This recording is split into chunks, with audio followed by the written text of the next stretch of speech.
some of them?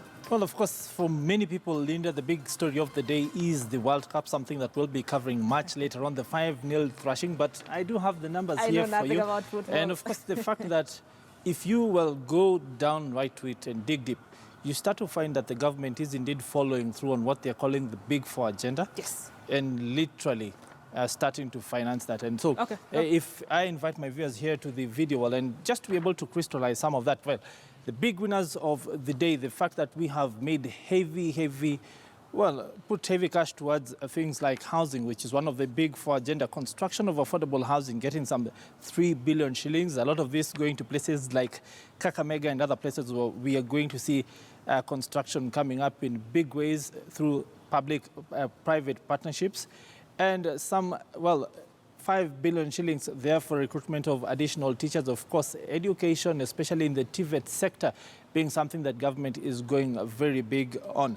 Well, what else has stood out today? The fact that apart from these two, construction and recruitment, we are going very, very heavy into digital literacy, and digital literacy programs right across the country getting an infusion of 11.9 billion shillings. This, of course, is meant to be able to enable people to start to take up the services that government is rolling out through things like the, Huduma centers and others that enable you to access services online. And, the banking sector, the thing that I mentioned earlier, the fact that we have started to work on repealing the law on interest rate caps. Of course, this is a law that sets a 4% ceiling on lending rates above the CBR, while setting a deposit rate of some 70% of the CBR rate. Then many will be wondering what will become of the cash that they have borrowed from various banks. But as that law does go through Parliament and indeed sets out to amend the Banking Act of 2015, we will start to see those details come through and present them here for you. Well, let's now get to the losers of the day who have gotten hit right in the gut here today. Well, mobile money transfer services taking a 2 percentage point hit today. The excise duty on cash you send through your mobile phone, through M-Pesa, through Airtel Money and through other services. Of course, this also applies to interbank money mobile transfer, an increase of about 2%, moving from 10% to 12% there. Now, this thing that stands out here is the Robin Hood tax that has been introduced, and many wondering what exactly is a Robin Hood tax. Well, Robin Hood, of course, of Sherwood, a fabled hero who used to rob the rich and give that money to the poor. This is a tax that is suggested on financial services and is expected to collect several billion shillings, which will then go towards service provision. And the tax proposed here is 0.05% of any money that moves between banks that is above 500,000 shillings. Of course, this is expected to hit people right in the gut when moving their money, but that expected to be put out to work on various things like universal health care right there. Now, another tax that has been,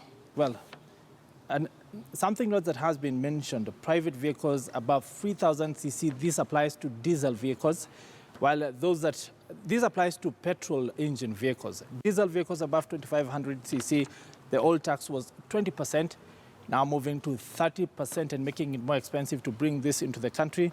This is, of course, expected to encourage you to be able to,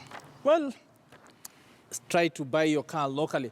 Now, other emerging issues in the budget. This is essentially a sample of what the tax contribution for one of the large corporates in Kenya looks like. And this is an extract from the books of East Africa Breweries Limited. Last year, they contributed over the entire financial year 41.9 billion shillings. Just to break down that for you, 14% of this was corporate tax, 24% was VAT, 62% of that was excise tax. Now, today, of course, no sin tax imposed, and of course giving them some breathing space, but also contributing to the conversation around the abandonment of the 35% top tax rate that was suggested, and of course giving people a bit of breathing space. Now, this is supposed to be a look at what exactly a bottle of beer looks like in terms of taxation and what goes into the price. If you factor in a recommended retail price of some 140 shillings, 84 shillings out of that 140 goes to taxes. 23% goes to wholesalers and retailers, while KBL, Kenyan branch of East Africa Breweries Limited, makes about 33 shillings from that bottle. Had they imposed a sin tax, you'd be asking yourself, how much exactly of your beer do you drink, Linda? Now, if you look at this, this is something that most people had been looking out for, especially with the World Cup, the fact that their favorite people or their favorite booze would have gotten more expensive, but that's not really happening today, Linda. Okay, when it comes to beer, I plead the fifth because I know my mother is watching. I don't touch beer. But it's interesting. There's Robin Hood tax, and then there's no sin tax. Quickly, good budget, bad budget, in between? More like a cautious budget. Maybe people who are waiting for taxation on cosmetics, but that not really coming through. Yay! It is something that is expected to, well, gently enable the SMEs, the private sector, be able to sort of continue the growth that we've seen. But over the next few months, as we start to completely run through the budget and debate it, you might see some surprises emerging. Ah, okay. So Yes. this is a story that probably you guys are going to pick up and just break it down slowly for our viewers. Definitely. Thank you, Peter Wakaba. Thank you, David. Looking at the budget that was presented today by Treasury Cabinet Secretary Henry Rotich for us. Now, the budget did come with a set of surprises as Treasury Cabinet Secretary Henry Rotich ensured he intelligently balanced various priorities in Kenya's 3.07 trillion shilling budget, the largest in the country's history since independence. This year's budget sought to go easy on the common man, but opted to raid the middle class's wallets. KTN's Abiagina takes a look at some of the emerging issues in this year's budget. After hours of waiting and heightened speculation, the man of the moment was spotted at exactly 10 minutes past 3. Donning a black suit with a big cheeky smile was 49-year-old Treasury Cabinet Secretary Henry Rotich. Rotich emerged from the corridors of the National Treasury building in hand, holding onto a black briefcase carrying Kenya's 3.07 trillion shilling budget. Immediately after a quick photo session, the CS made his way to Parliament, and without wasting much time, it was down to serious House business. The tax proposal's intention was actually to support or to provide the necessary incentives for the Big Four agenda to take off. You will notice that a lot of the tax proposals that we have done is to support or protect manufacturers. Both the East African Custom Management duty that we are agreed in Arusha has been designed in a way that we support local manufacturing.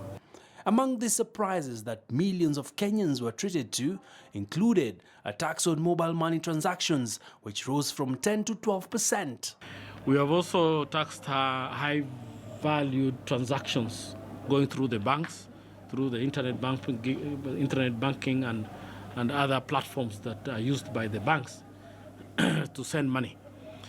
The idea there, and what is called a Robin Hood tax, that is the tax that we will ring-fence to finance universal health care.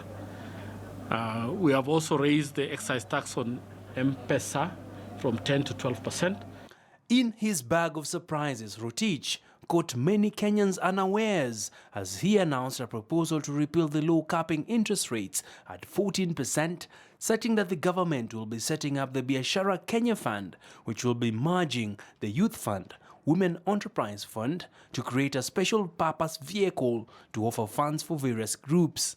Given the challenges that we have seen with the interest rate caps, we have reviewed that and dropped that amendments that was done 2 years ago because we have seen the challenges that have happened.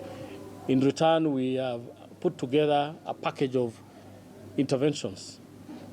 National Credit Insurance Scheme, we have also introduced the Kenya Development Bank, we have merged the Biashara Fund, and many other proposals that we have brought forward to you so that we can actually access credit much cheaper. 2 billion shillings, the CS proposed to increase taxes on kerosene to deter fuel adulteration and promote the use of cooking gas.